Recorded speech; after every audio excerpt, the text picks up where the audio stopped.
Okay, so today's Holy Family Sunday, and the letter from St. Paul that's advising wives to be submissive to their husbands being read. And in fact, even the USCCB is giving the church an option to just omit that part because, I mean, you can't say that now. I mean, that a wife should be submissive to her husband. I mean, so at least like our deacon, and you hear this all over the place, if they don't omit it, they're laboring so hard to try to explain it away and say, oh, well, that's just a cultural thing from St. Paul's time, it doesn't really apply. Now it's like, how ridiculous is that? How sad is that? Because here's St. Paul giving advice to women on how to attain a greater degree of virtue. And what's wrong with that? Certainly Mary was submissive to St. Joseph, even though she was virtually infinitely more holier than he was and closer to God. Well, that's why she was, because she lowered herself she was the lowest. Jesus lowered himself even below everyone.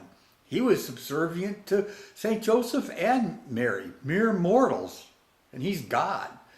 So I mean, that's what Jesus said. He who is going to be the greatest must be the servant of all, serve the rest, to be the least of all. That's what he was. And and between Mary and St. Joseph, there was a big contest as to who was going to be submissive, and Mary won because Mary always became littler than anyone. And that's why you don't hear so much about her in the church, because Mary's desire was always to be unknown, unseen, forgotten.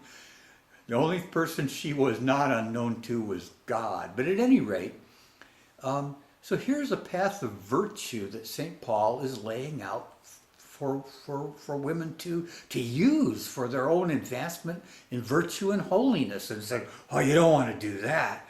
No, we want brassy, pushy, forward women who, in the church of me, they're assert yourself. Yeah, that's the new value in the church. Pride, assert yourself. Yeah, I, me.